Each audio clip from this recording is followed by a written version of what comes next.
Alright, this video I'm going to try and break down jetting for you guys. It covers a ton of stuff and there's a lot of debate about what the best way to do it is, and everybody tends to argue a lot about it, but I'm going to try and give you the best advice that I can. This is going to be for your basic jetting. I know it can get really specific. There's a lot of different ways you can go about doing it, like I said, but I'm going to try and break it down the best I can. I know everybody's going to have their opinion, but this is the way that I understand it, and this is the way that I'm going to try and explain it to everybody. What you're doing when you're jetting is you're trying to add extra fuel because there's extra airflow. When you do a modification power-wise to two-stroke ATV or dirt bike, all you're doing is increasing airflow, like I wrote down up here. All your modifications, all they're designed to do is increase airflow for the most part. This is the best way to look at it for understanding jetting. So when you change your air filter, your exhaust, remove your airbox lid, get rid of your airbox, run K&N pods, or switch from a uni filter to a K&N air filter, all of that is going to change the airflow. So just remember, whenever you change something that changes airflow on the quad, you need to rejet so that your quad can have more fuel because there's more airflow. So anytime you change any of those mods, then you need to look at your jetting to make sure it's still within spec. There's a lot of debate about this. Air-fuel ratio. You want about 14, 15, 16. There's a lot of debate about it. A lot of people say 14.6, 14.7 is ideal air-fuel ratio. That's per 1 part of fuel. Once again, that's just debatable. I mean, there's no proof, there's no way to measure it that quickly inside an engine to know what the best ratio is. So that's just to give you an idea, just an interesting fact to know. So that's what you're trying to achieve with jetting, is right around that ratio. Then you have your jetting is divided into basically 3 main categories, and then there's subcategories underneath that.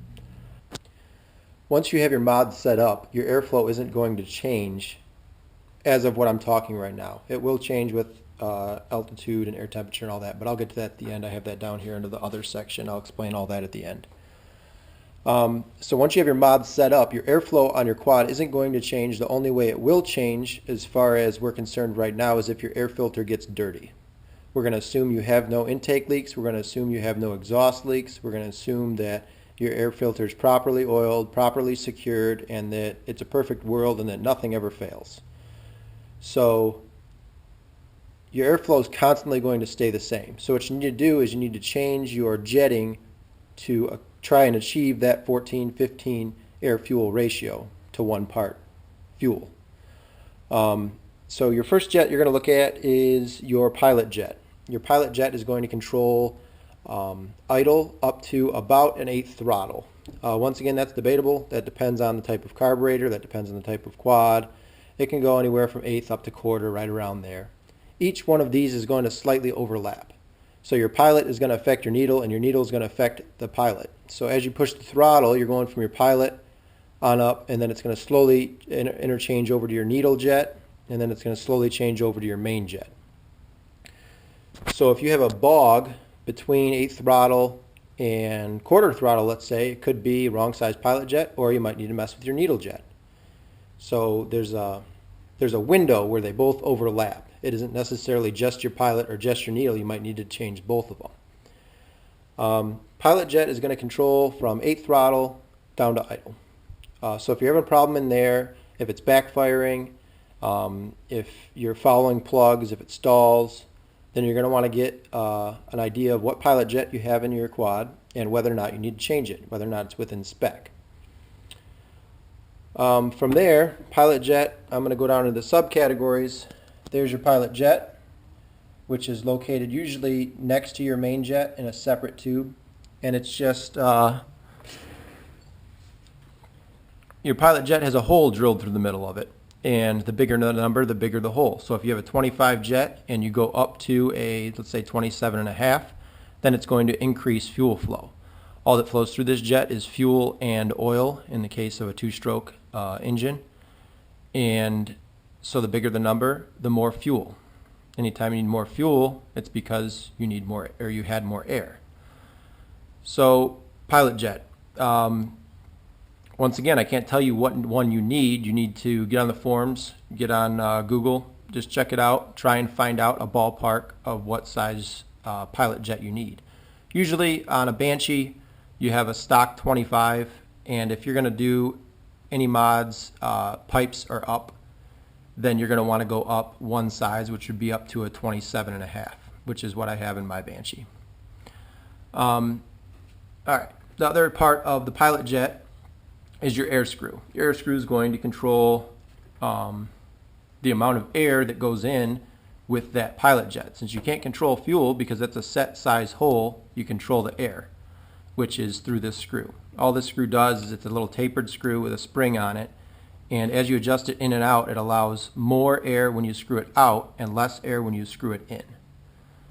So once again, that's an art form. You need to just mess with it and figure out how it works and how you remember it. I adjust mine a quarter turn at a time. If it's any less than a quarter turn out or any more than 2 turns out, then you need to change your pilot jet size. So if you have this air screw buried and it's like, say, quarter turn out or all the way in, and you still think you're running lean, then you need to up your jetting on your pilot so that this is between a half turn and 2 turns out. Once again, that's personal preference. If you have it any more than 2 turns out, it's going to have a tendency to want to fall out because that spring doesn't have tension on the threads. Anything less than 0.5, if you have a temperature change or something like that, you're not going to be able to adjust it in. So I like to try to keep it perfect. It would be about a turn to a turn and a half out. That's from all the way in. It's always a really good idea to write down your jetting settings. If you have the quad running beautifully, write down the temperature it was when you rode that day, the altitude you were riding at, the pilot jet size, the number of turns that you have your air screw out, your needle setting, whether it's on, I'll get to that later, but whether it's on the first, second, third, fourth, or fifth clip setting on there. If you have a stock needle, write down you had a stock needle, and then your main jetting, what main jet size you have. Obviously in a Banshee, you're going to want to change both. Don't just change one carburetor and check that cylinder. Change everything so when you get running right, you don't have to take the other one apart. So that's basically your pilot jet and air screw summed up. From the pilot, I'm going to move on to the needle jet next. Needle jet, once again, controls about an 1/8 throttle to about 3/4 throttle. Most people, when they run into a problem where they change their pilot and change their main and it's bogging, it's usually a needle problem. The needle is the most confusing to deal with, but it is really simple. It's just a matter of trial and error. Just make sure you don't run the quad too lean on the main, and you really don't have to worry about messing up with the needle. You just got to keep setting it, keep changing stuff until you get it running right, and that's why you document it. That's why you write it down. Make sure you know where it ran so that if you ever do change your jetting or change your mods, then if it messes up, you know where to go back to start over again. Your needle is going to be divided into 3 categories. Your needle jet, which actually your main jet screws into the bottom of this, and then your needle actually goes in the top of this. So your needle jet, for the most part, for 98-99% of ATV owners, you never need to change this. Unless you're going to get into alcohol or changing into an aftermarket carb. If you have a stock carb, basically you'll almost never need to change this. There are different sizes. I've never had to change mine. I don't have a lot of experience with changing them, but it just slides out right out the top of the carb. It's really easy to do in case you do need to change it, but it's a rarity that you'll need to actually change your needle jet. From there, you have your actual needle, which is this. When you buy aftermarket needles, they can be tapered differently. This one's actually bent. I know that it's bent. It's no big deal. It's just a spare part I had laying around. But the taper can change. You can have a steeper or a less gradual taper, or you could have a very aggressive taper. That's going to and change the way the carb delivers the fuel rather quickly. Once again, the stock one is set up to pretty much run any mods. You're not really going to have to change that unless you get into aftermarket carburetors. If you're running a stock carb, you really don't need to worry about it. So the way you adjust your needle is with the needle clip position. There's 5 little indentations on there, and there's a clip that goes on the needle that controls how far the needle sits down inside the needle jet. The further down you set, the positions go 1, 2, 3, 4, 5 from the bottom to the top. 5th position will be the top, 1st position will be the bottom. The further down you set the clip is going to be the more rich the needle is. The further up you set the clip is going to be the more lean the needle is. Because all the needle does is come down and block the hole on the needle jet. So the more the hole is blocked, the less fuel can flow through and the more air flows through. So therefore, the further down the needle is set, the leaner it is, and the further up the needle is set, the richer it is. Now the clip position is going to be the opposite. The further down the clip position is, the richer it is, and the further up the clip position is, the leaner it is. From there, from the needle jet and from the needle itself, you move on to the main jet. The main jet is basically comes into account once the needle is completely out of the needle jet, then what controls, or for the most part out of the needle jet. It always is going to remain a little bit in there just so that it stays lined up. But for the most part, when the needle is completely out of the needle jet, then the main jet takes over and controls your jetting. The way you determine how